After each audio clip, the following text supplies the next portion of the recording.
Thank you, Madam Clerk. Will Director DeRosa, Commissioner Swatowski, and Project Manager Pease come on up.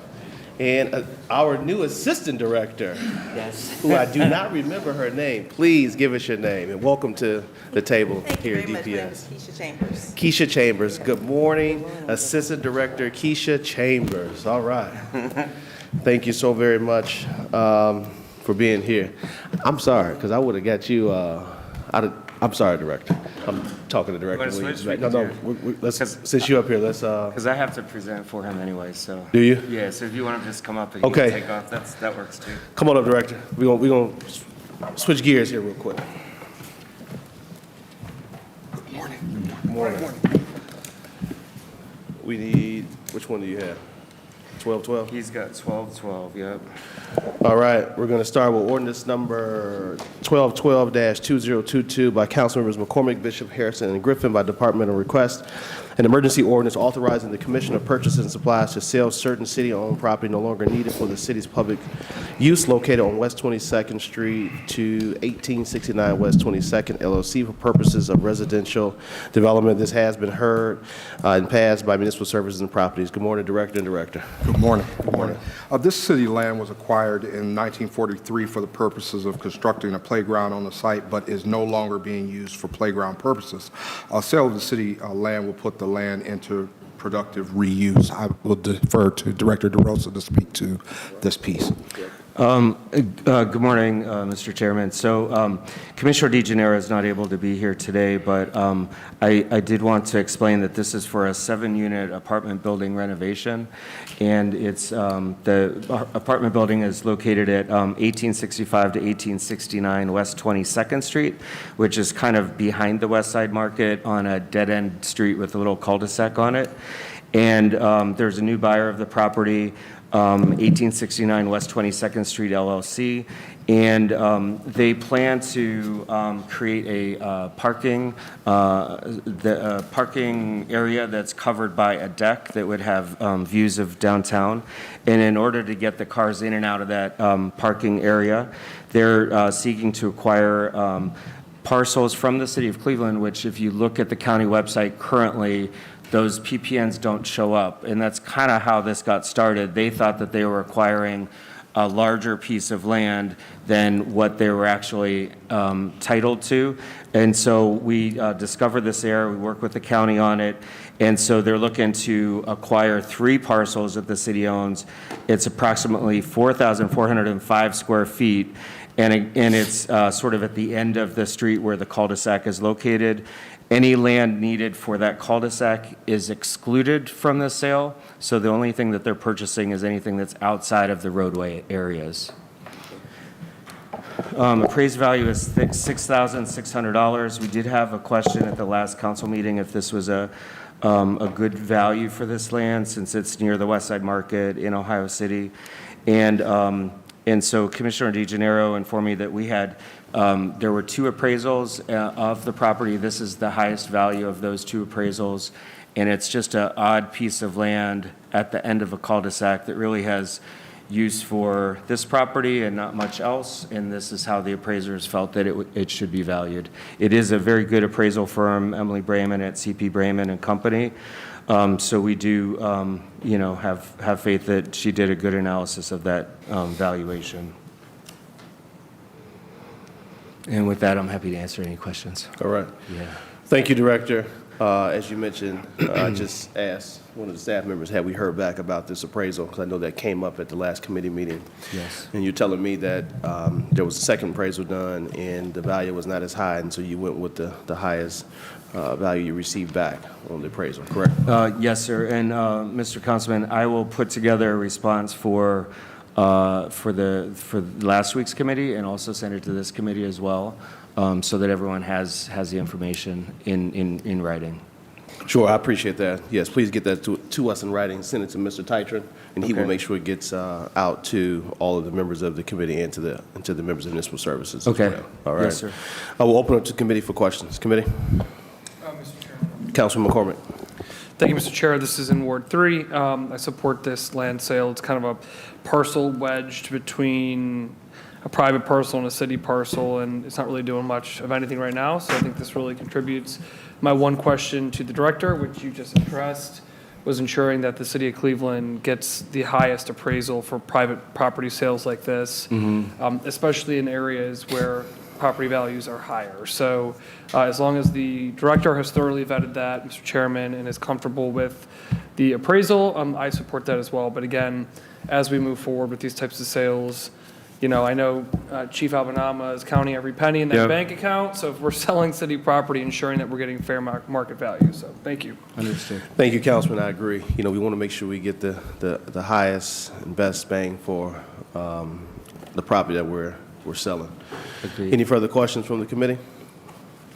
Seeing no further questions from the committee, ordinance number 1212-2022 stands approved. Thank you, sir. Thank you. All right. All right, we'll go back to our agenda schedule. Madam Clerk, can you pull up 1144? While the clerk is pulling up 1144, ordinance number 1144-2022 by council members McCormick, House, Bishop, Harrison, and Griffin by departmental request, an emergency ordinance authorizing the Director of Capital Projects to apply to the District 1 Public Works Integrating Committee for the state funding for constructing the Superior Midway separated bikeway from Public Square East Roadway to East 55th Street, giving consent of the City of Cleveland to the Director of Transportation for the improvement to apply for and accept any gifts or grants for the purpose from any public or private entity authorizing professional services, agreements with public and private entities, and any relative agreements authorizing the Commissioner of Purchases and Supplies to acquire, accept, and record for right-of-way purposes any real property and easements necessary to make the improvement and causing payment to ODOT of the city's share of the improvement. Thank you, Director. Mr. Chairman, that's a mouthful, but It is. I can tell you that the community is very excited to see this one and the next ordinance to move through City Council. This one is for the Superior Midway project. This ordinance allows us to have everything, all the authority we need to get into construction. And that's because we're basically fully funded for this project, and we're going to go through a quick PowerPoint here with you. The one for the Lorraine Midway only allows us to go into the design portion of the project because we're only about halfway funded for the project. So that's the difference between, the big difference between the two ordinances. So would you like us to do the PowerPoint, or did you need to, should we do piece at a time or Piece at a time. Okay. Yeah. So we'll dip into the Superior Midway presentation. Again, to the committee, this was heard in Municipal Services and Properties as well. And this is our second time hearing this project regarding the Superior Midway and Lorraine cycle track as well.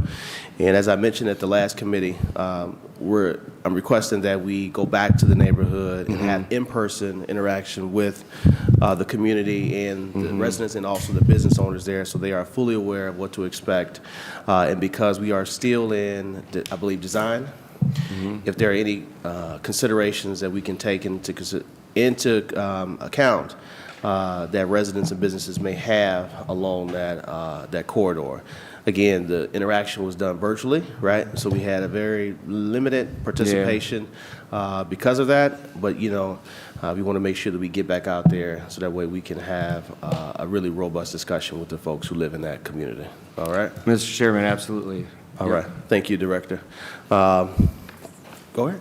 All right. Project Manager Pease. Thank you so much to the chair. My name is Annie Pease. I'm a project coordinator in the Mayor's Office of Capital Projects, and we have a brief presentation for some more context on the Superior Midway project, which is Ordinance 1144, 2022. This project dates back several years, so I have a little bit of context on project planning, background. I'll give an overview of what this project includes and our immediate next steps.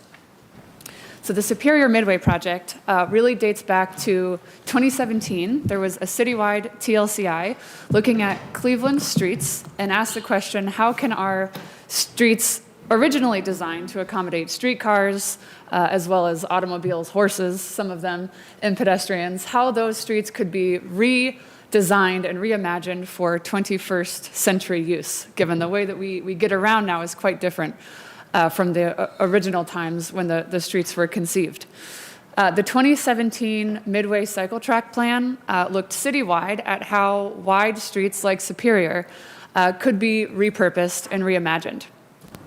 The map on the right shows the output from the 2017 plan and identified a network of streets as midway streets. And these are streets that are wide enough and have the right amount of traffic to be repurposed and have separated accommodations for pedestrians, vehicles, transit, and bicyclists. Superior Ave, between the east side of Public Square and East 55th Street, was identified as the pilot segment for the first midway in the city of Cleveland. What this means, this is a cross-section showing a typical layout, roadway configuration on this portion of Superior. You'll see there are sidewalk space for pedestrian on either side of the street, vehicular travel lanes for cars and transit vehicles, typically 2 lanes in both directions, and then a 2-way bicycle facility down the middle of the street, separated from vehicular and transit vehicles by a landscape buffer. The extent of Superior, as I mentioned, is the east side of Public Square, so that's East Roadway out to East 55th Street. This is 2.5 miles of street, and it spans Ward 3, Ward 7, and a portion of Ward 15. The image is on the right, just so another concept of the street configuration and the layout. As I mentioned, the planning for this project dates back to the concept in the citywide plan in 2017.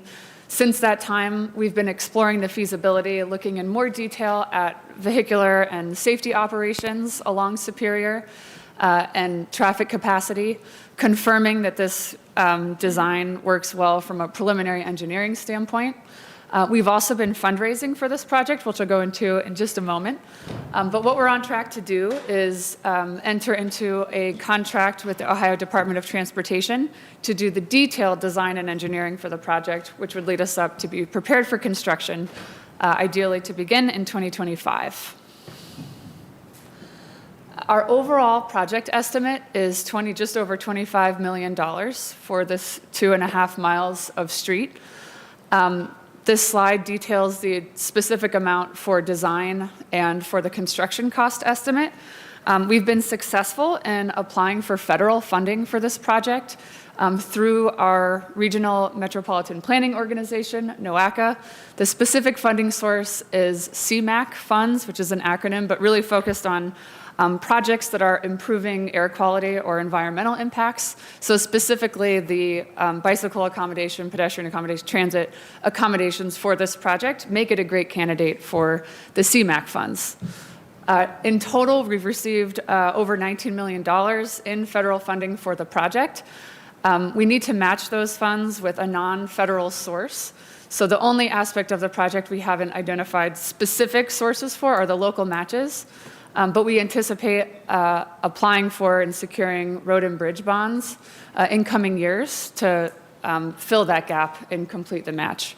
It will require $900,000 to match the design award and $4.5 million to match the construction award. So what the legislation before us will authorize the city to do is enter into a contract with the Ohio Department of Transportation to administer both the design and the construction for the project. We're anticipating an 18-month period for design, given the extent of community engagement that we need along the corridor, identifying real estate needs, particularly along the eastern end of the corridor. But this would position us for ODOT to let the project or put it out for bid in the spring of 2025. And we anticipate starting construction summer of 2025 to be complete by the end of the season, construction season of 2026. We do have a project website. As the chair mentioned, we did some pre-design engagement specifically, knowing that this legislation would be coming before council. We'd have a more public opportunity for information about the project. We have information for the community on the website midwaycle.org. There's a spot there where folks interested in the project have been submitting their addresses, phone numbers, email addresses, so that as we begin this engagement for more detailed design, we have a running list of interested participants. But we didn't start the engagement for the project this year. Again, it goes back to 2017. So we plan to engage that group from 2017 through this year, through the detailed design and engineering, and really appreciate the comments from the committee and the chair on the importance of engaging businesses and residents along the corridor. Is that it?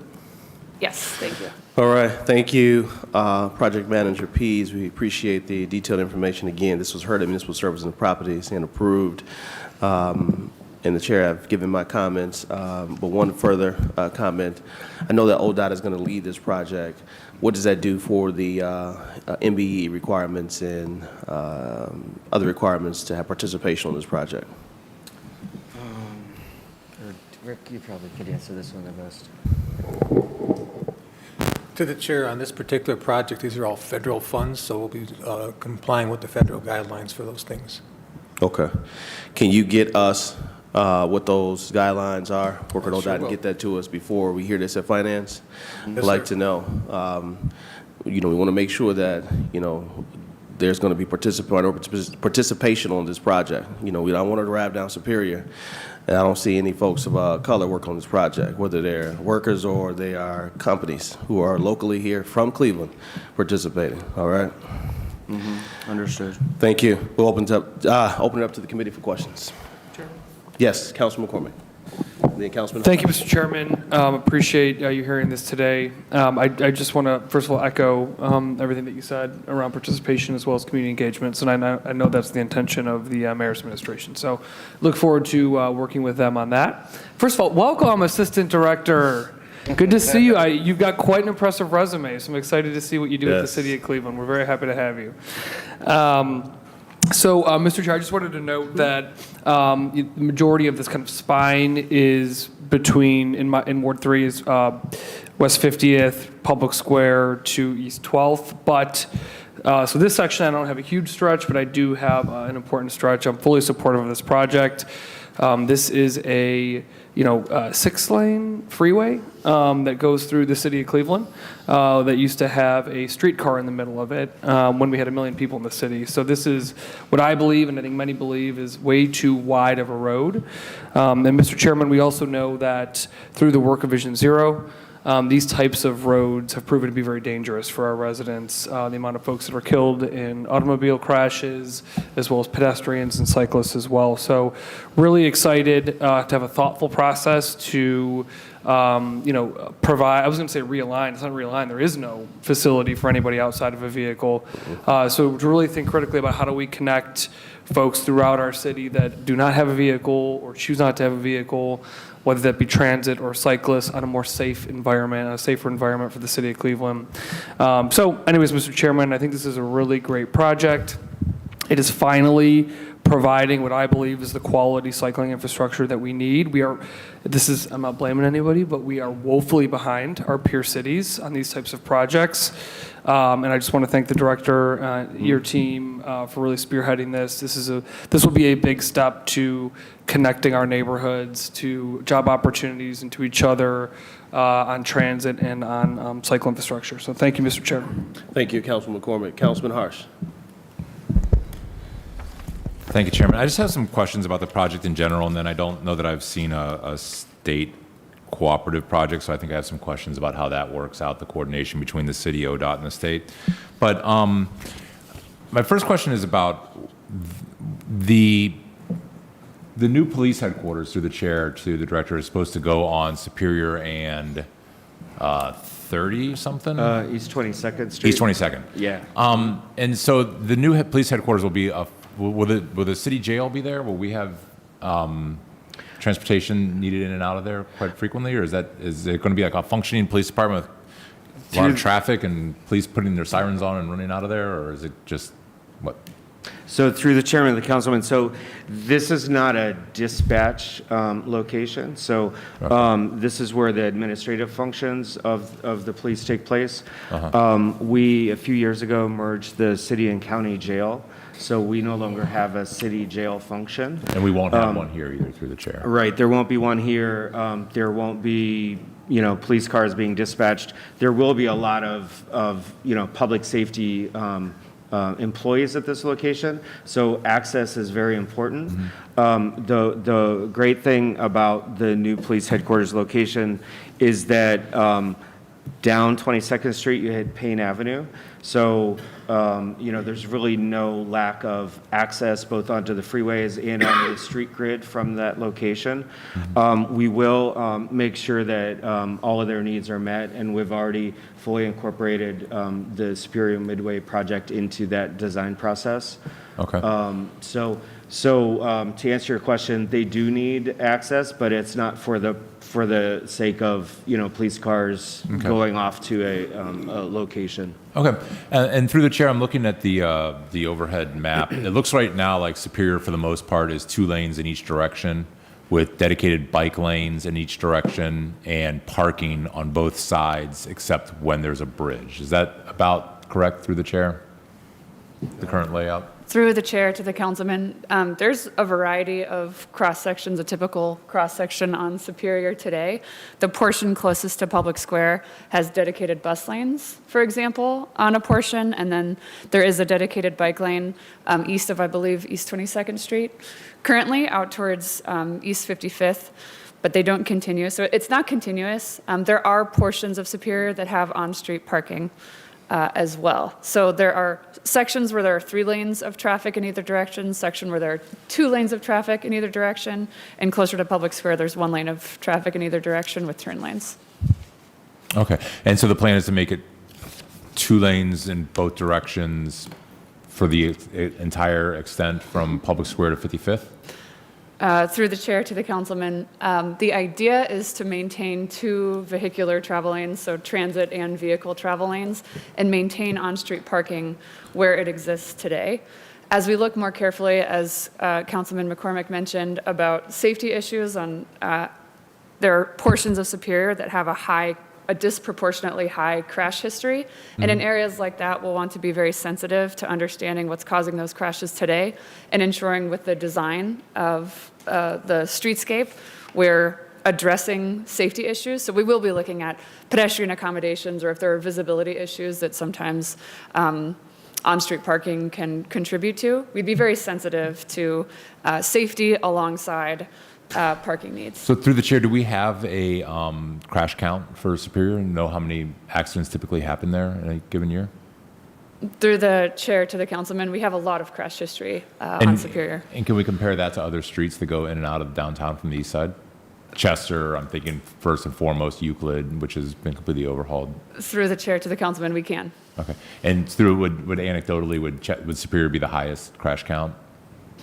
Through the chair to the councilman, I can't say that it's the highest, but it has shown up where we've compared 1-mile segments of streets across the city. The eastern portion of our project area, so Superior, closer towards East 55th, mostly Ward 10, is disproportionately high number of serious injury and fatal crashes relative to streets across the city at large.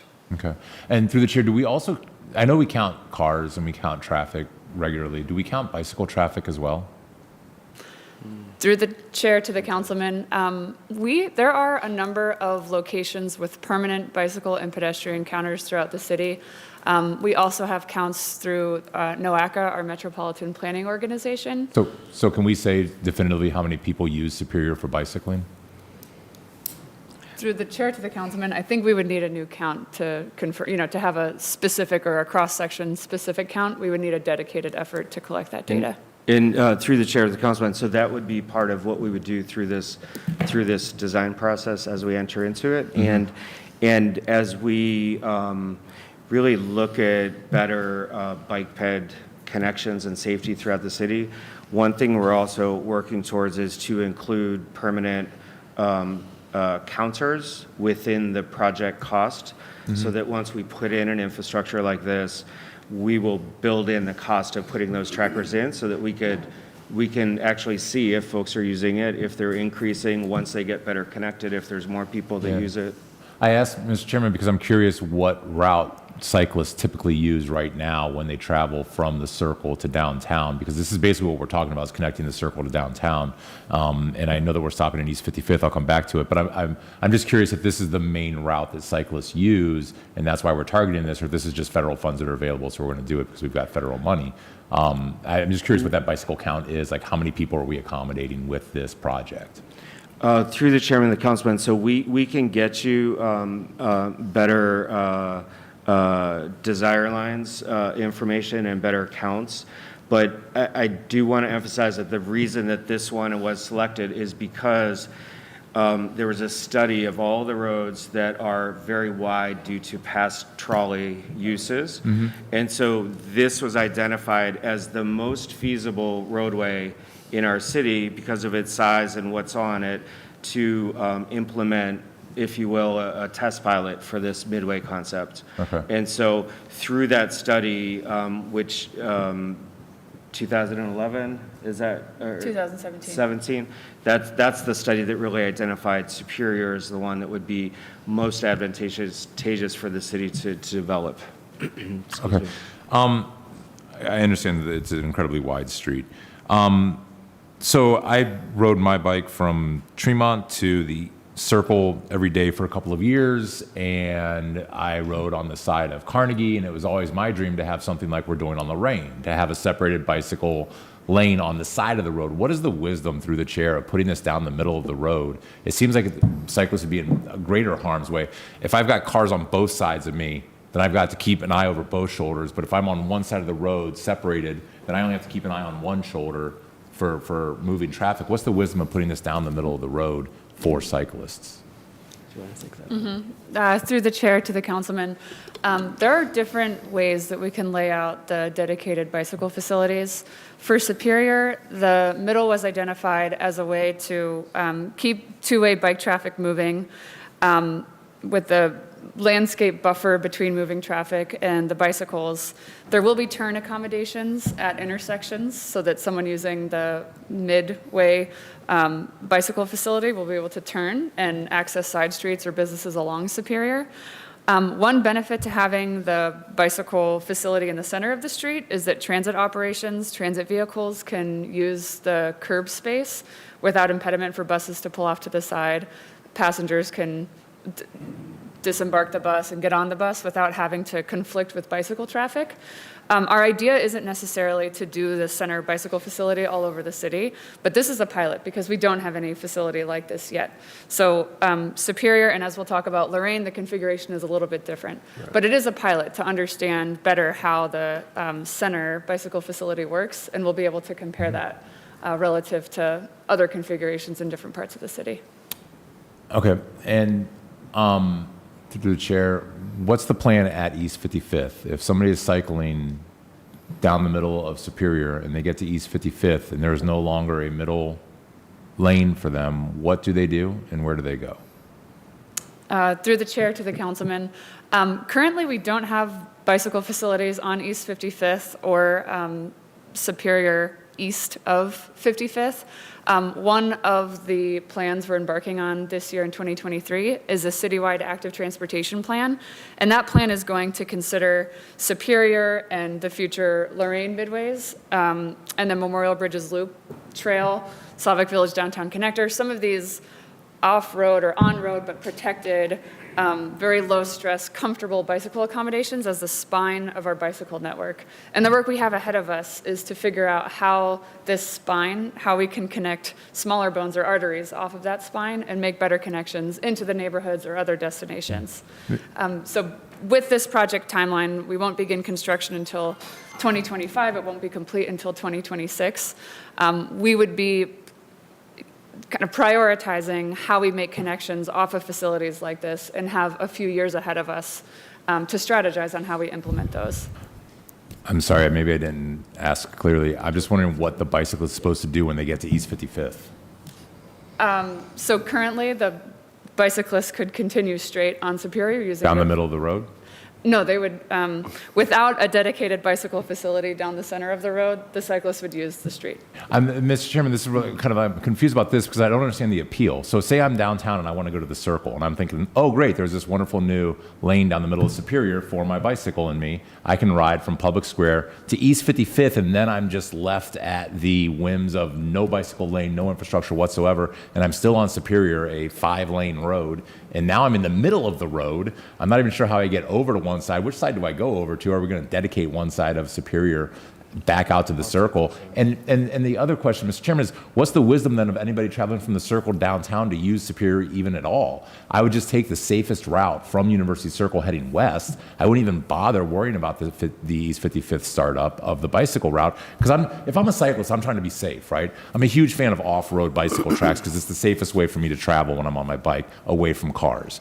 This puts me right in the middle of traffic and then dumps me in the middle of traffic. And I'm not sure that that's going to be appealing to very many bicyclists. Why would you want to do that? I'm trying to understand, like, what's our plan for bicyclists at East 55th to make this a safe route? Because I don't know many people that are traveling from East 55th to downtown, and just that's their whole travel plan. There's people using all of Superior, right? Yes, and through the chairman and the councilman, those are all great points. And as Annie pointed out, we are embarking on this active transportation plan, which will answer all of those questions. And I think the one thing that we're not going to do is just dump people off in the middle of the road where nowhere to go. We don't have the answer to how those transitions are going to be made, but that will come out through this project and through the active transportation plan. And I think the other thing to highlight is everyone is not going to go to University Circle. We have a major Cheers project going on. Getting folks from 55th Street up to the lakefront is a major connection point that we're going to be working on, because whether if you think about all of the future development of the east side lakefront, major opportunities for folks to go to and from and then get downtown in a very low stress manner. So our challenge is, there's one bridge on 55th Street as you get closer to the lake that everything narrows down. That's one of our big challenges. How do you have a low stress facility that takes you from Superior up to the lakefront, knowing that everything necks down at that point? But those are the types of connections and planning that we're embarking on. And Mr. Chairman, I think this is why a bicycle study would be really great, to know how many people are using this route and what our potential traffic is. I mean, we're going to spend millions and millions of dollars on this. I'm curious if we're talking. So we put bicycle lanes all over Old Brook, and like nobody uses them. Like I see more motorcycles in the bike lane than actual bicycles, right? And that's not a dig on the infrastructure. We need to have the infrastructure. It needs to be there. We should support this type of infrastructure. But I'm curious to what cost to how many benefit. What's the cost-benefit ratio? How many people are going to use this, and compare that to how much money we're going to spend on it? I'm just curious, like, the overall, fiscal responsibility of this type of a bicycle lane down the middle of Superior that just stops at East 55th. I'm curious what those numbers are. I have a few more questions, though. The $22 million construction estimate that goes up to 25 with the study, was that based in 2017 dollars, or is that current dollars through the chair to the? Through the chair of the councilman, those are current dollars. It's been updated? Mm-hmm. Okay. I'm looking at the ordinance, and this is the part that pertains to more just working with state and federal funds that I'm just not sure about yet. In section 6, it says the city is responsible for all costs that aren't covered by the state. The city agrees to assume and contribute 100% of the cost of any item included in the construction contract at the request of the city, which are determined by the state, not eligible or made necessary by the improvement. So does that just mean that we cover 100% of cost overruns on this project? Is that, am I reading that? Through the chairman of the councilman, I'll defer to Rick, but the general concept is that ODOT is running this project for the city. So if there's a cost overrun, we're agreeing that we're going to cover that. But the last part of what you just stated is that if we have a city spec that's different than an ODOT spec, okay, that we wish for them to follow, then they make that a Cleveland pay item above the project cost. And if I could refer to Rick The here. councilman director is absolutely correct. A very simple example of that is a sewer pipe. ODOT standard is PVC. CWD Lake's vitrified clay, so if they use vitrified clay, the city has to pay that difference because it's not federally eligible. Okay. And it leads into section 7 where it says the city is required to conform to the state's current design standards. Wouldn't ODOT be coordinating all this? I mean, my question is, this is just new to me. When we take on a project like this as a city, do we then have to pay for all costs that the state sends back to us and says, no, do it this way, not that way, and then we have to pay for that? Or is this the function of ODOT to sort of coordinate these types of efforts so that we don't run into that problem? I'm just confused about how the coordination with the city, the state, federal funds, and ODOT works. To the chair, to the council member, this is probably, I think, our third project, maybe fourth, that we've used federal funds to do the design. When you do that, it's a fairly lengthy process to pick the consultant and such. What happens then is the city will manage the project, and ODOT will be a partner in reviewing the plans constantly, so that we walk hand in hand in understanding what that design is. Okay. And through the chair, what were the other projects that were federal coordinated? North Coast Harbor, where else do we have? Drawing a blank, I'll get it for you. Okay. I think that's all my questions. That's all, Mr. Chairman. If we could just get a bike count, I'd really like to know what the current traffic is and what the expectation would be based on how much money we're spending, how many Sure. cyclists are we accommodating? No, sure, thank you. I appreciate those questions. You know, Superior is not as busy as Chester, as Carnegie, as these other streets. In my opinion, I think Superior is more suited for cyclists to travel down than those other streets. It is very, I can't tell how many times I see a crash at Chester or Carnegie and 40th or Chester and 55th or those areas where it is a lot going on. Those are the most traveled for vehicles getting to the clinic, getting to University Hospital, getting to the Daves, getting to all of those places that exist over there. You know, a drop off at 55th really is Superior is a good thing because it can take you north to the waterfront. It can take you south to where the new library is going, where Cleveland Foundation is going, and what else you got going over there? A whole lot of stuff over there in Ward 7.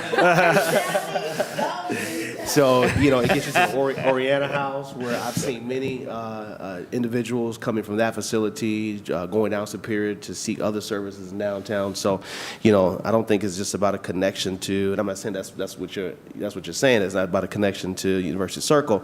But in fact, University Circle, when you get to Superior, is really a great access point down East 115th, East 110th Street to get you to the museum. So I agree, though, that we need to look at how we drop off the cyclists at 55th, whether it is you know, high visible and color signs that takes you from the center lanes to the outer lanes, you know, to get you onto the curves. And if I'm not mistaken, Councilwoman House, there's bike lanes that go up Superior, right? Yeah, there's some bike lanes that go up Superior. Now, I think there's always been a debate whether, you know, whether they made sense, you know, whether, you know, it was should have kept the lanes as they were before they striped in the bike lanes. But, you know, there is the way they've been traveling to and from. You know, I see cyclists ride from University Heights all the way down Superior because you go from University Heights to Kane Park all the way down to downtown Cleveland, you know. And then, you know, this stretch of Superior allows for a low-stress section where you can calm down a bit, you know, as you reach to a certain point going down Superior. So any further questions from the committee? Councilwoman Spencer, then Councilman Jones, were you first? Councilman Jones, and then Councilwoman Spencer. Thank you, Mr. Chairman. You know, I'm looking at this project. I think now, I guess my first question would be, we're going to be doing this project from East 155th Street all the way downtown. Is that correct? East 55th. East 55th, all Superior, all the way downtown. Through the chairman of the council, and yes, it would take you to downtown, right around where the what's the name of the building? Not the federal courts. Where's this going to end? East, on the east side of Public Square, so East Roadway. East Roadway. That's Yep. it. Yeah, East Roadway, where the courthouse is. And what would this type of town be? I mean, what area would this be? Like, you have the Midtown, what would this be called? Do you have a name for it? Through the chair to the councilman. So the project area runs along Superior from downtown Cleveland through Is it a name for it? Midtown, It would be considered St. Clair Midtown? Superior. It would be just St. Clair Superior, you wouldn't? So it'd be a good time for us to even look at this entire section, because that's a great investment, putting that there. And I'm looking at it on the map here. Are we simultaneously going to start looking at the economic development as it relates to nice buildings, you know, and building beautiful facilities on that portion? Are we looking to develop that out? Because usually when we make these kinds of investments, we're looking to develop the neighborhood. Through the chair to the councilman, we've been engaging CDC partners along the corridor, and through our partnerships with DCA, St. Clair Superior Development Corporation, our project team has learned a lot more about new investments happening along Superior, and have been engaged with Downtown Cleveland Alliance in particular, and Campus District are really organized around the business communities there, and learned about a lot of exciting opportunities underway and happening along Superior. And the folks that we're talking to are very supportive and really see the benefit of this investment along Superior, going hand in hand and supporting the efforts of the businesses along the corridor. Well, I think it's a good investment, number one, Mr. Chairman. Number two, the question would be along the same lines of wisdom, you know, because, you know, we did this with Euclid Avenue. I remember sitting here at this table, and there was the talk about putting electrical trolleys running down Euclid Avenue. And so at the time, we were going to get all these federal dollars coming into the city to do that. And my mind was set to, okay, that seems like it's a nice idea, to then they changed the concept and put this in giant concrete barrier system down, ran it down, and to me, it just killed Euclid Avenue. It fundamentally killed it from the time period from when I remember traveling buses from Cleveland State University all the way down to downtown, and then riding Euclid Avenue all the way up, how all of that's now dead. And it just fundamentally killed the piece. So have we thought about, with this here, this particular project, we modeled it after something. Is there other cities that's doing similar projects like this with the bike lanes running down the center? Mr. Chairman, the councilman, I just wanted to mention about the Euclid Corridor project, just because that was, you know, one of my projects way back when.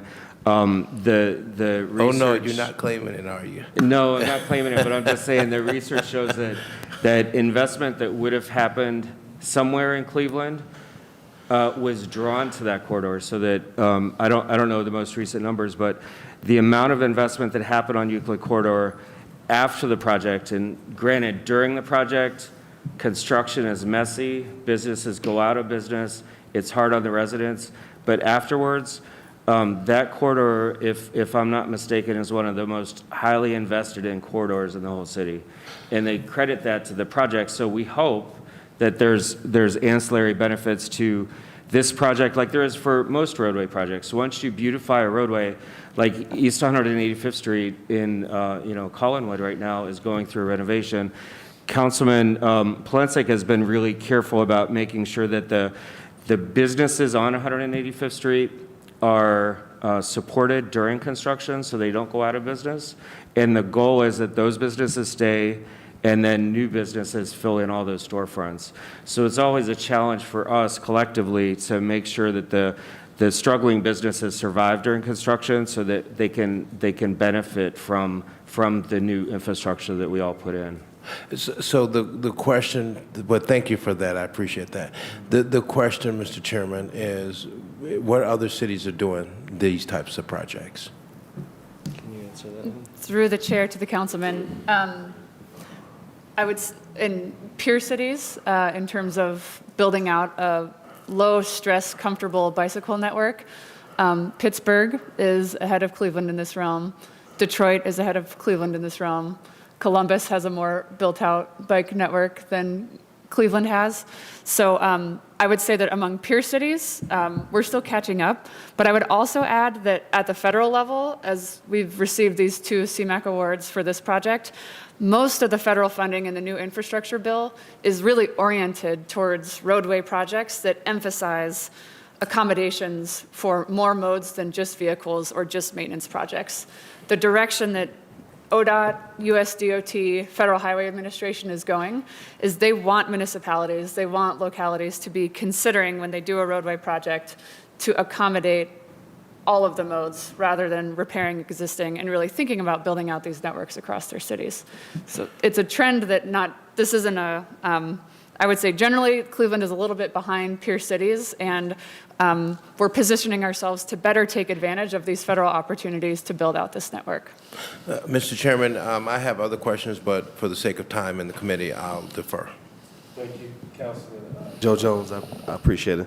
Councilwoman Spencer, good questions. Thank you. Thank you, Mr. Chair. I'm hoping to infuse a little bit of humor here because Councilman McCormick always rightfully teases me about this. But through the chair, going to ask some questions about maintenance. And so this question will go, we haven't heard the Lorraine presentation yet, but this question would go for both projects. Looking at the presentation for Superior Midway, it depicts a lovely, the center separated bike lane and then some green stuff and some trees. And I just want to be completely honest and transparent that first of all, as additional context, I'm going to be council's appointee to the newly reconstituted Urban Forestry Commission. I would request close consultation with urban forestry, but also with parks maintenance and properties. I have come to believe, and Rick, I've enjoyed all our work together, but I have now come to believe after years of doing infrastructure work that there is literally no such thing as a low or no maintenance planter bed. That is a fiction. Unfortunately, I want it to be true, but I just don't believe it's true unless you have something like Special Improvement District downtown or in Ohio City that can literally do the maintenance for you. Despite our best intentions, it's incredibly difficult to keep. Any of us who've been down the Opportunity Corridor lately might have noticed that some of the trees are struggling. I'm experiencing tremendous struggle with the Shoreway, the West Shoreway, all the way out to Clifton Boulevard. So between downtown and 117th, the Shoreway to Clifton, just trying for the city to, so best laid plans do not actually work unless the back end of the city administration can really have the capacity to maintain. And so sometimes less is more, but I would just say I'm offering this up as from my own personal experience that absolutely essential to have, even if they're tough conversation, have them with urban forestry, have them early with parks maintenance and properties. It seems like mowing is something the city can do pretty easily. Anything beyond mowing is truly a capacity issue. So I'm happy. I've worked on this on many different projects in my ward. Happy to assist in any way that I can to be helpful, be glad to be helpful if I can. I know that my voice will be coming into the room on that with the Lorraine project, since part of that goes through my ward. But it's just an important question because we want something that ultimately will remain an asset and not be a maintenance. There are frankly green spaces in our city in the public right-of-way that can become detriments rather than assets because of their appearance and struggle to maintain. Okay, that was a bit long-winded. I think I made my point. I don't know if there's any feedback on that. Through the chairman of the councilman, just to emphasize that under the new administration with the new directors and the new team leaders, we're really trying to tackle this issue. We don't have an answer yet. I know I've had the same conversation with Councilwoman Santana, and we don't have an answer for yet, but I can tell council that we are actively engaged on, not just from the design of new projects, for how to engage with urban forestry and parks maintenance for the roadway maintenance, but also for the existing infrastructure of parks or roadways, how we maintain, what kind of crews are needed, what kind of equipment is needed. and what kind of money is needed to do that. But we don't have an answer yet, but I can tell you that we're very actively trying to address that concern. Great, thank you. And then, Mr. Chair, just one more point I'd like to add. This is, I think, relevant to both Superior and Lorraine Midways, recognizing we haven't gotten to the Lorraine presentation yet. Another lesson learned that I've already shared with MOCAP in Ward 15 is it'll be so important as you enter the design phase to really have, since the cross-section in the presentation is not representative of that entire stretch. It sounds like it changes, that the characteristic and the typology changes depending where you are in the project area. And in terms of kind of Councilman Jones's point about, and others have made the point about economic development, how does this also spur business development? Superior is such a fascinating street, and I feel like its personality changes as you go along, right? Like some parts feel very walkable and intimate, others feel not as much. But I have noticed that there are a lot of small businesses when I've gone to them as a customer who do use on-street parking. So I would just make sure that the detailed design phase include really high-touch engagement of businesses. I'm thrilled to hear that the police headquarters is already part of the conversation, integrating that major investment with Superior Midway, but just making sure that no business is caught by surprise, caught off guard, and that's really something that you don't want there to be, the perception that the city is stifling small business development or economic development to achieve a different goal. They want to be synchronous goals. So my other piece of feedback I wanted to share. Thank you. Thank you. Thank you. Councilwoman Spencer. I would like to talk with you, I'm sure the director, just about your thoughts regarding maintenance and some ideas you said you have around that. Yes, you can, Councilwoman Santana. Thank you, Mr. Chair, and Councilwoman Spencer. Look, I had that written down here, and I had talked to the director about that. I learned pretty quickly after the Clark Fulton Streetscape beautification project how hard and difficult it was to maintain the flower beds and the landscaping throughout that street. So something that started off so beautiful just ended with a lot of maintenance, and right now it's just full of weeds. So through the chair to the director, I know that you're working on that, but just before moving forward, I'm curious to know the streetscape on Clark, let's just say it's surrounded by businesses. I think that there's an ordinance that the businesses are responsible for maintenance, right? Through the process, maybe many of them weren't engaged, so they didn't agree to that. So congratulations and welcome, Assistant Director. So maybe this is just kind of a new task that you could help council, that we can engage businesses moving forward to educate them on their responsibility. And if they don't maintain it, what's the accountability for that? Or, will the city workers pick that work up? So this is very important. I don't want us to ignore it. I know that you guys are trying to figure something out.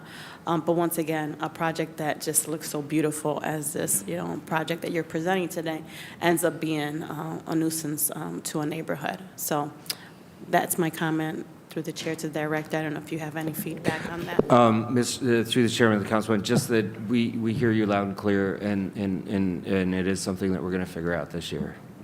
Yep. All right. Before we move on, just, that'll be a good,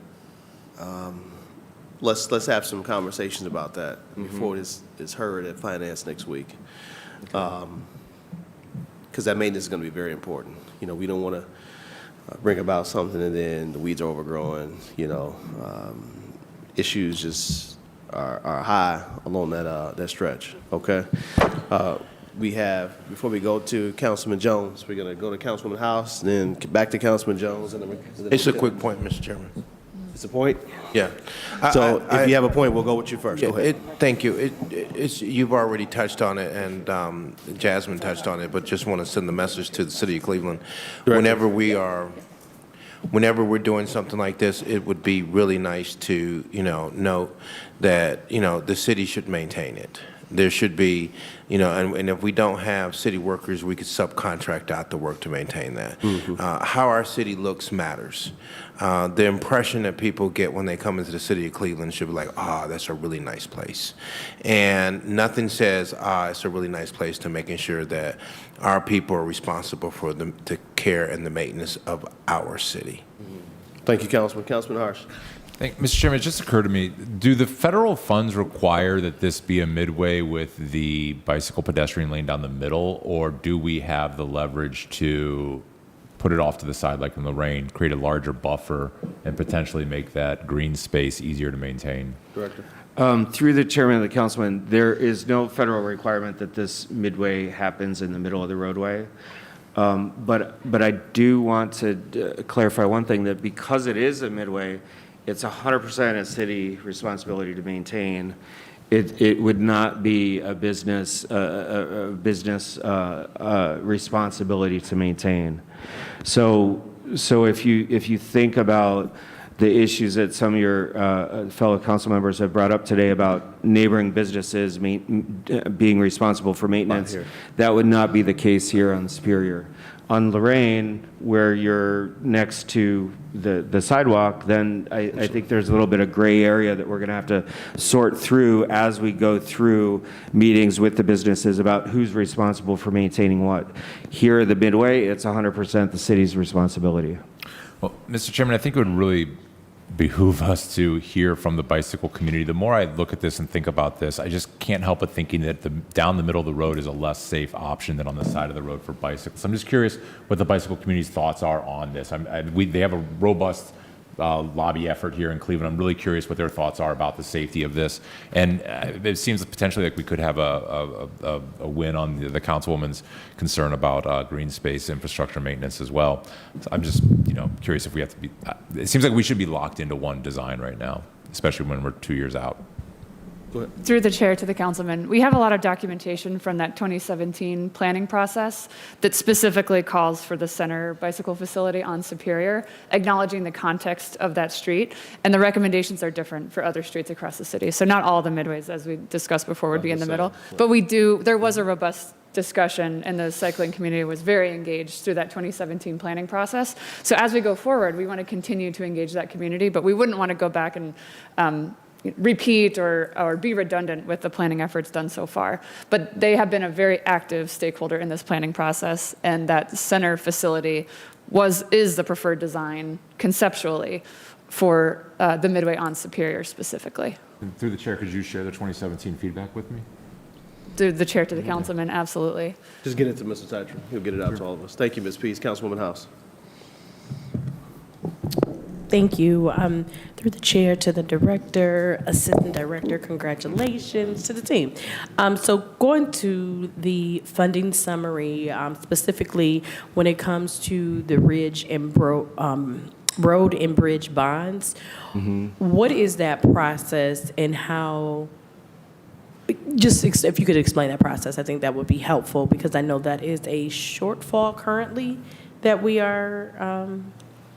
have, at least from the design side, and then you have to go to on the construction side. But can you talk a little bit about this, since we've gotten significant federal dollars, but not the city stuff? So if you can just talk a little bit about that, that'll be helpful.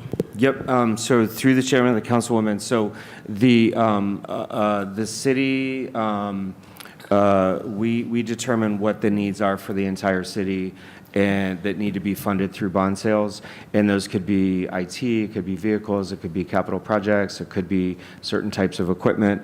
And so the key, though, is that you program the needs with the bond sales just as they would be about to be spent. So the reason we haven't identified or sold bonds for that 4.5 million or the 900 for design is because in the years past, we weren't ready to spend that money, and you don't want to pay interest on the bonds when they're just sitting in the bank account. So as we get closer to construction, that's when we would sell bonds to have the proceeds for that 4.5. And so the process for that would be, which will be starting with council here shortly, would be discussions internally with the administration about what priority projects are, discussions with the council members about those projects, and then legislation would come through city council for bond sales, which in my world would be split between facilities, park and rec, and road and bridge. And then we sort of, go through that legislative process, and then they also have a separate ordinance from Finance Committee to authorize them to engage with bond counsel and go through that bond process. Okay. That helps. Thank you for that. So Yes. basically, there is a commitment from the city to, at the specific time, to go after necessary bonds to focus on this design concept this year. Through the chairman and the councilwoman, yes. And the only caveat I'm going to say is for the construction side of it. That's different. I was just talking Yeah. about the first part. Yep. Yep, But that's- I was just going to say, if there's some other non-federal source of funding that we could use instead of bond funds, we'll go after it. But the key is it has to be a non-federal source. So sometimes you've already maxed out all the different grants you could pull together, and what's left needs to be bond funds. And then I guess to follow up, again, through the chair, to the director, are there opportunities, because it's kind of a joint project, or some, with ODOT, are there opportunities to get money from ODOT? Correct me if I'm wrong, Rick, but I don't think there's any I don't think there's any funding sources that would be helpful. To the chair, to the council member, we wouldn't go straight to ODOT. They have state funds, and they pretty much have those committed to where they want to go. We've applied for and received the CMAQ funding, which covers, we have bonds for the design, so we're ready to go. That design's going to start in a month or two. We have the money from the feds for the construction. We just have to get the bond money ready for that.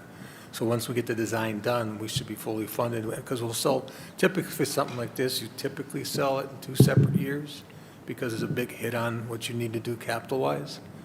But that's how I typically see it going. There's nothing else for me. No. Okay. And so I got like 2 more questions. Do I remember? Oh, the one is in regards to, from the chair to the director, the chair specifically asked about minority participation in the project. I know people said we're going to follow federal guidelines. The one thing I am going to offer, and I think we as a city need to put forth actual plans, not looking at requirements. I mean, that's cool. We should be just at a level of sophistication that we have programs designed to ensure that there is participation. It's not going to be a hope and a dream. We have this Office of Equal Opportunity. We should have very clear plans of how we are going to ensure that real participation happens regardless what someone is saying, what a requirement is. And that's one of the things I think for us as a city, that should be a value that we hold, right? And bringing in more partners that understands just things. So I'm just putting it out there. That should be a part of the plan. And so as you go through this process, working with our Office of Equal Opportunity, being very clear that this is how we will move forth, and ensuring that people are getting, their fair share of the economic resources.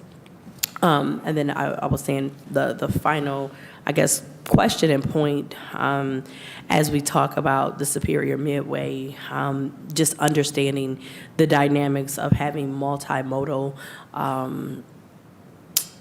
transit systems. Cleveland is a place where a good number of Cleveland households do not own a car, right? I think the percentage now is at 22% or so. But then when you look in specific neighborhoods, it is significantly more. And I would just say, even for myself, as I have gone to other cities, I actually have, tried to ride the e-bikes and stuff like that, and I've enjoyed it because I wasn't afraid. Right here, I have not done any such thing because I am scared to get on a bike and go down straight. Like, I will not do it. I'm refusing. Like, I just will not do it.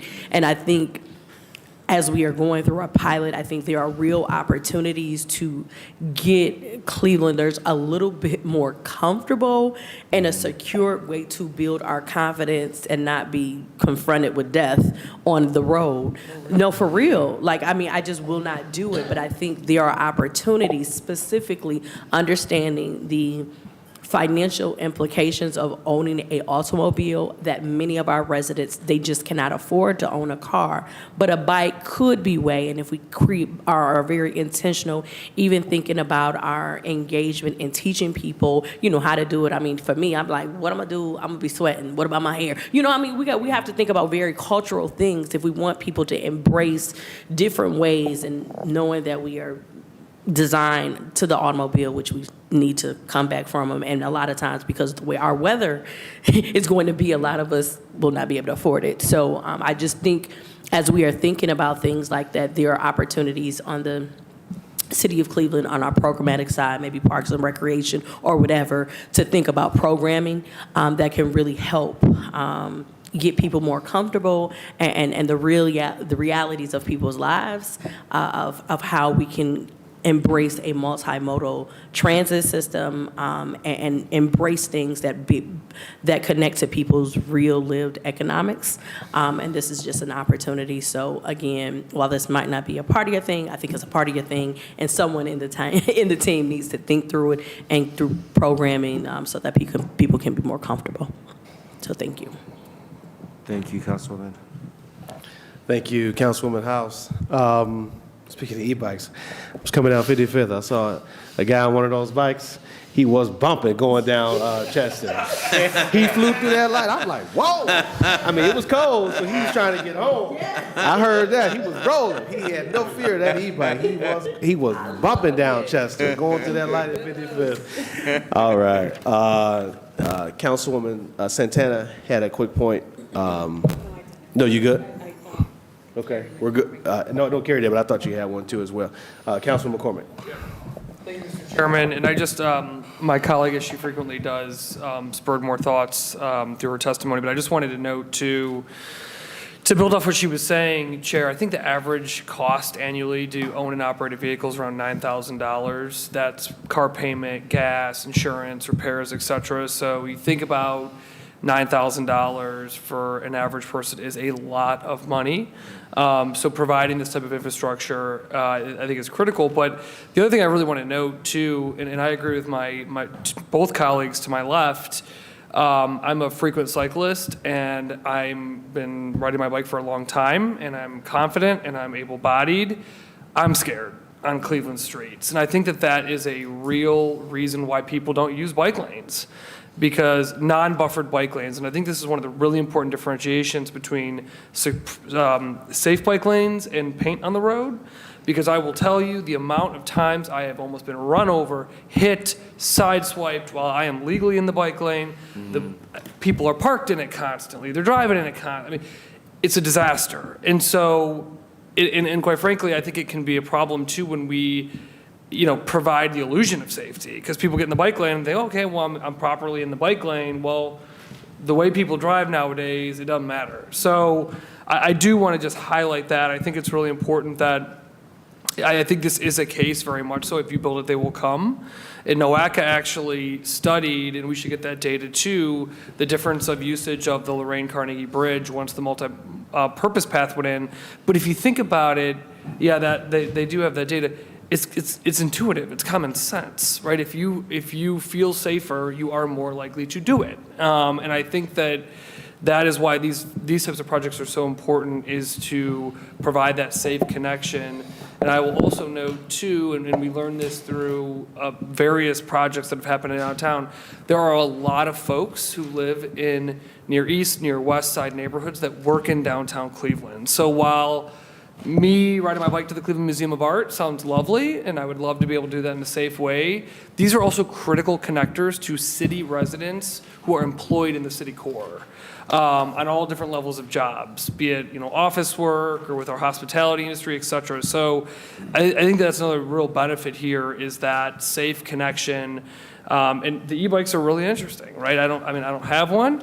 but they are significantly less expensive than a vehicle, and with that extra power and all that, they provide a real alternative for folks to get around. So it's just figuring out that is really critical, but. I saw it firsthand. You saw it firsthand? No, but it's a real alternative option for folks. And if we can provide better infrastructure where they feel safe on the roads, you're really talking about some real cost-saving transportation options that don't include the $9,000 plus a year that it costs to own and operate a vehicle. So, and the last thing I'll say, Mr. Chair, and I know that exciting thing about this is that this legislation kind of kicks off that process to understand those connections and all of that. But one of the criticisms I've heard in the internet world is about the cost of these projects. And I think it's also important to note that the Lorraine side, and I know this side as well, it also includes things like ADA ramps and bus shelters and expanded sidewalks. There's more to it than just The roadway a surface. road resurface, bike lane. But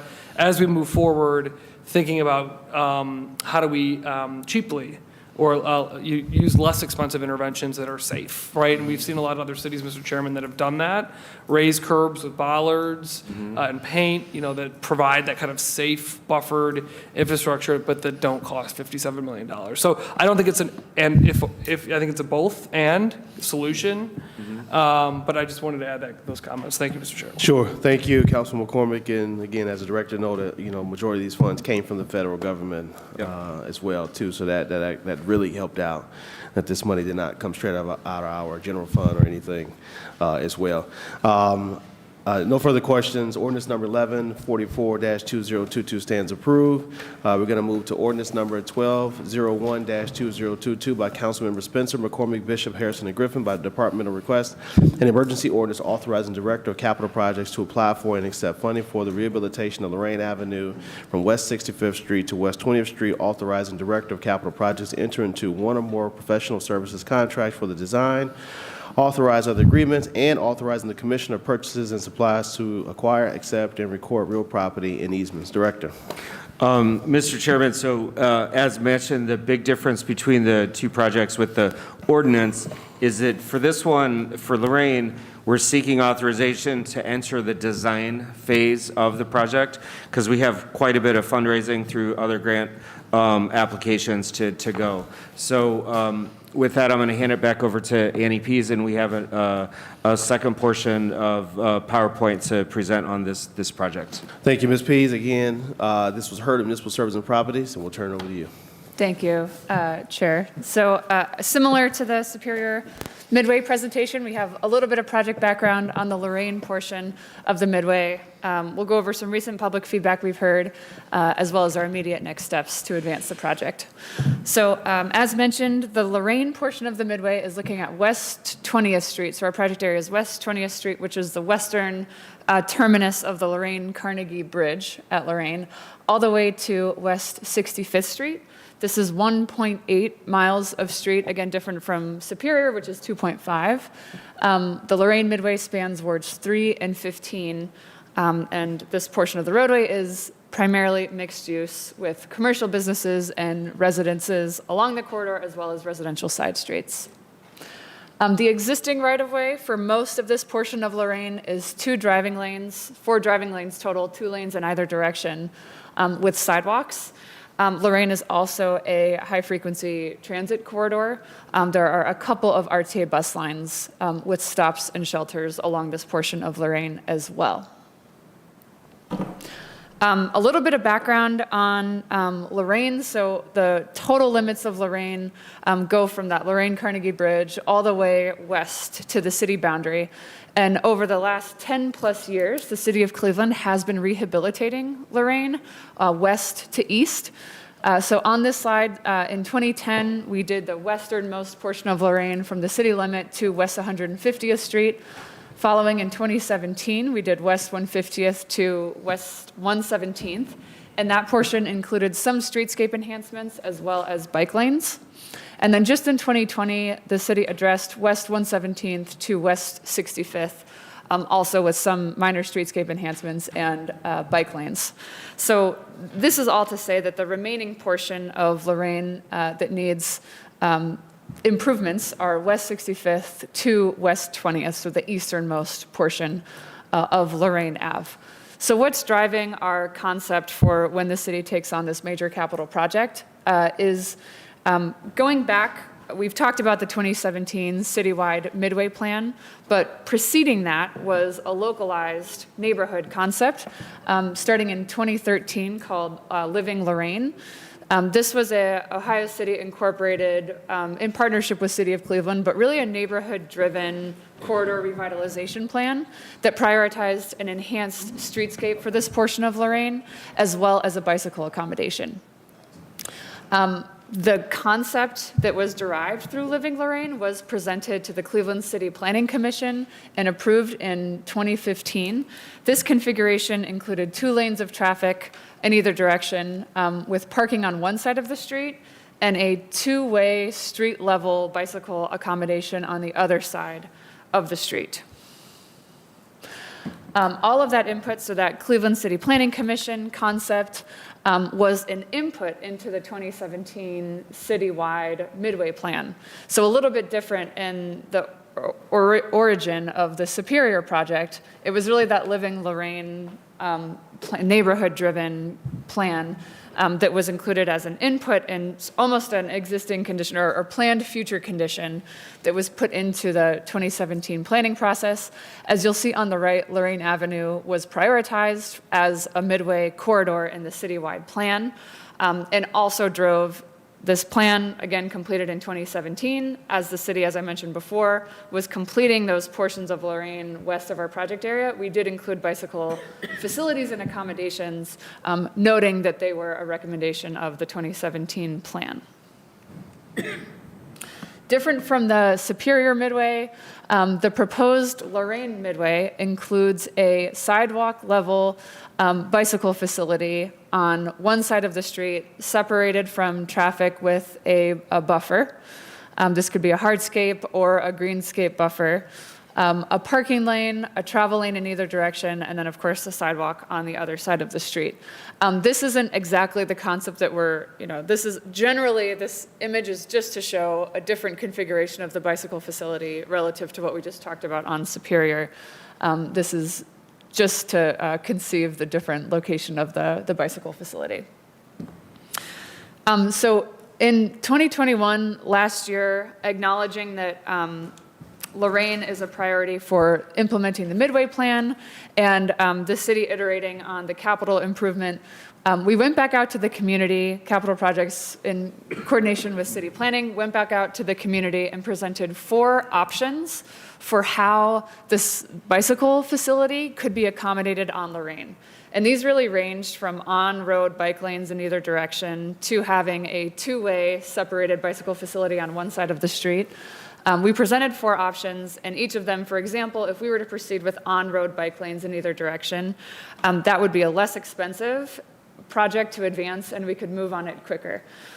With the separated bicycle facility on one side of the street, again, like the Superior Midway, it takes time for us to apply for and receive major grants to advance that scale of project. So we went back to the community to acknowledge that in 2015, Cleveland City Planning Commission approved this plan. It was an input into the citywide plan. This is going to take the city some time to fundraise and collect all the resources we need to advance that project. Is that what we want to do? Or should we do something, move quicker, but have a more nimble project? And the strong feedback from the community was to advance a concept that aligned with the 2015 approved City Planning Commission idea to include the 2-way bicycle facility on one side of the street. That was option 1. Over 69% of the respondents to the survey indicated support for that option 1. And the layout of option 1 aligns with the intent of the City Planning Commission approved concept in 2015. So it's really that option 1 is what's driving our concept for the upcoming capital improvement for the Lorraine Midway. Our estimated project cost in 2023 dollars is $30.2 million total. So far, we have fundraised about half of the total project cost. Same funding source as the Superior Midway. We have confirmation of a CMAQ grant, again through NOACA for $9.4 million. Also through NOACA, another federal source, the Transportation Alternatives Program. We have $1.5 million allocated through that federal funding source. We have an existing $2.3 million road and bridge bond commitment from the city of Cleveland. And ODOT has some funds that they've made available for this project to the tune of $1.8 million. So the total available funding that we have currently, again, is about half of the total project cost, $15 million. And this $30.2 million, again, is to advance the project as desired by the community to have the two-way separated bicycle facility on one side of the street. So our next steps and what the legislation before us would authorize the city to do is to use a portion of the $15 million we've secured for the project already to advance preliminary plans and environmental documentation for this option one, the two-way bicycle facility on one side of the street, as well as a streetscape full addressing the pavement conditions, issues with the sidewalk, as well as the bicycle accommodation. We'd like to issue an RFP for this preliminary design in Q1 of 2023. This would put our timeline for completing the preliminary design between, say, June of 2023 to December of 24. We would be able to start applying for grants ideally in 2024 until the funding gap is closed. But our operating strategy here is that by starting the preliminary design, having more detail on the engineering that we'll need to advance this project, we'll be better situated to take advantage of the federal funding opportunities, state and federal funding opportunities, to close the funding gap on the remaining portion of this project and get us closer to construction.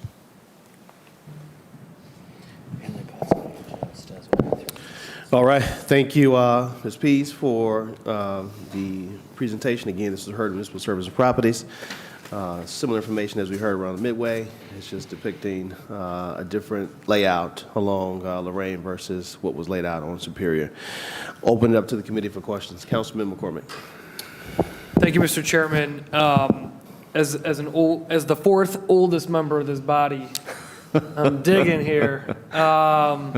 But no, I say that to say, Mr. Chair, oldest tenured, I'll say that. I've been working on this project since prior to my time on council. I was running community engagement in Ohio City when we kicked this off. So I don't know who those, we're not getting into that. I'm the fourth most tenured. So respect your elders, come on. But anyways, Mr. Chairman, I appreciate the levity there, but permitting the levity. Again, I date back to this project in 2013. So, geez, 10 years ago, we started the community organizing with our neighborhoods around this project.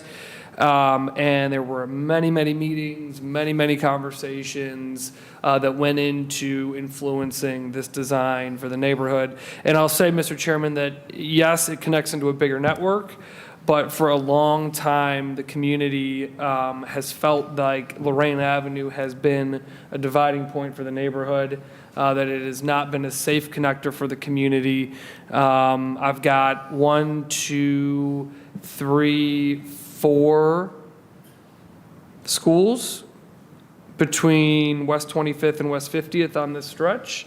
So I've got many children that are in and around this part of the community, as well as many seniors and other folks, and a growing small business community. So again, this project will include not only the cycle infrastructure, but also enhanced bus shelters and sidewalks and things like that for the neighborhood. So once again, a long worked on project dating back to before I had gray hair. Really excited to see that it's finally, it's got a long way to go, but it's taken a step forward. And Mr. Chairman, I want to thank you and the mayor's administration for taking the initiative to allow us to take the step towards making this a reality.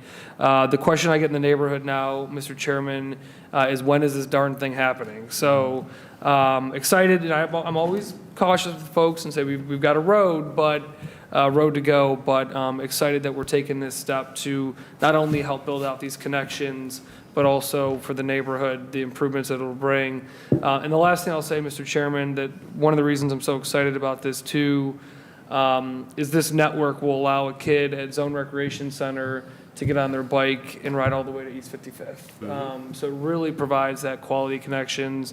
And again, I want to thank everybody that's worked for 10 years to get to this point on this project. Thank you. Thank you, Councilman McCormick. Thank you for your comments and very good points. Anything further from the committee and the questions? All right, I think we covered all in the Superior Midway. All right, seeing no further questions, ordinance number 1201-2022 stands approved. Before you all leave, and I'll make sure I get this request to Chief Tiwan, that we want to make sure, and the Vice Chair of Finance is here, we want to make sure we get on the books after we get through the general fund, a presentation on the capital outlay, as we used to do in the years past. That fell through the cracks this first year, but we want to make sure, and I'm putting it out there now, I'm sure the chief staff is listening and watching, and administration, so we want to make sure we get that on the books, a gathering with the administration and council to go over the capital outlay and hear what projects they are considering and what council also would like to be considered as well. All right? Understood. Thank you, Director. Moving on, we're going to go to resolution number 1285-2022 by council members McCormick, Bishop, and Hairston, an emergency resolution declaring the intent to vacate a portion of the Detroit Superior Viaduct. Again, this was heard in Municipal Services and Properties. Director. Which one is that, Mr. Chairman? Is that 1285, resolution. 1285? Okay. Vacating a piece of a street. Mr. Chairman, so as you mentioned, this is for a vacation of a roadway. This is the first of a three-step process, which is the resolution of intent to vacate. So I'm going to ask Rick Swatowski to present this. We just have a real quick PowerPoint here to illuminate for council where this road is located. Thank you, Director. To the committee, this is the Resolution 1285, 2022, and it's for the vacation, the intent to vacate a piece of city property for this new development. The new development, I got to click this. This is a rendering of this new development. It's. Oh, I'm sorry. There's a rendering of the new development called Bridgeworks. It's right next to St. Malachi's. As you can see from the data that's given, it's 88,000 square feet. It has a hotel accommodation, also apartments to be rented. There's a restaurant, spa, and many other amenities that go with it. As you can see from this next slide, the parcel has an irregularity to it, and because of that, they've come to us and asked us to vacate that yellow portion there to square off that area. To the right of the picture, in the right corner, upper corner, that's where their parking garage is at, and flat parking is to the left. That ability to have that vacated portion allows them to have a better flow of traffic. And here you can see the building one more time. You can see the ticket booth there at the bottom. It's about the center toward the bottom. You still have access down below with this. And the parking garage, as I mentioned, is to the right, and that vacated portion gives them that area to make the traffic move better in and out of the garage. So with that, we're asking you to pass this resolution for the intent to vacate. Thank you, Commissioner. Again, this was heard in Municipal Services and Properties. This is a very, very, very small piece here that's along the Superior Viaduct. Open the committee. Councilman McCormick. Thank you, Mr. Chairman. I support this resolution. This essentially cleans up this parcel. The property is not needed for the general public's vehicular or pedestrian flow. And so, again, support this resolution. Thank you. And thank you to Commissioner and team for your work on this.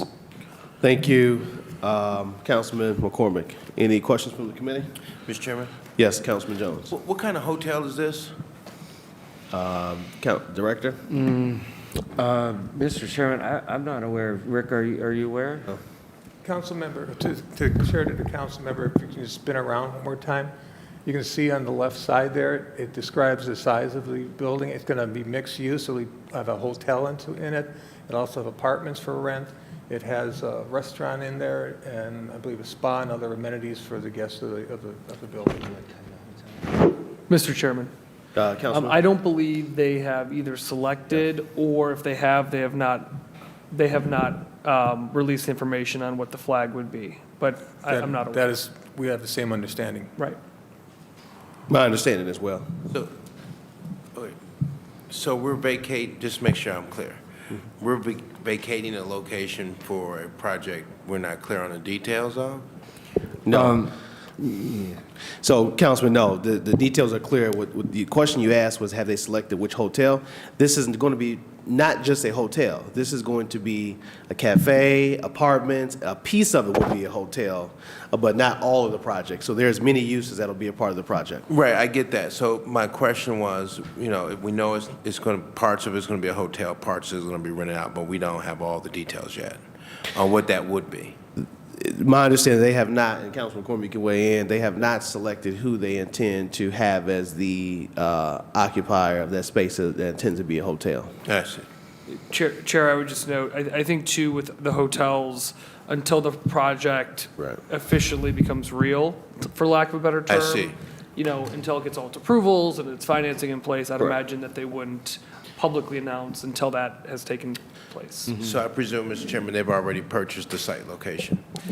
Through Through the the chair, chairman, yes. yes. They own the location. So through the chairman and the councilman, this little strip of right-of-way, if we did not, you know, agree to vacate it, they would have to reconfigure their parking garage and some other elements of the project. So until this is all through our process, they can't really offer to the hotels a final project. And who are we vacating it for? So Bridgeworks LLC is the owner of the property. They purchased this property from the county through a lengthy RFP process, maybe a year or so ago. I see. No further questions, Mr. Chairman. Thank you, Councilman Jones. Resolution number 1285-2022 stands approved. All right, sign it up. Thank you all. Thank you, Councilman. We have miscellaneous for Councilwoman Santana. This is just more of a comment. Okay. Thank you, Mr. Chair. So I just kind of want to finish this meeting by saying congratulations again, Assistant Director. I look forward to meeting with you, sitting down with you, and maybe even having a tour of the ward.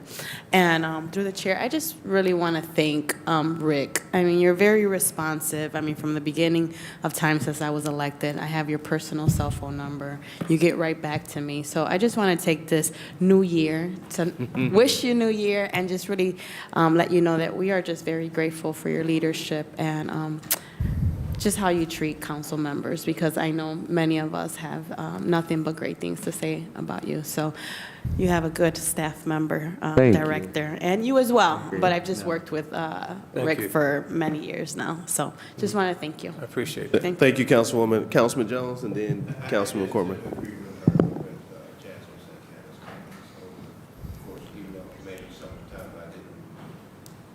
Sometimes I did not agree with Mr. Swistowski on some things, one meaning asphalt and concrete.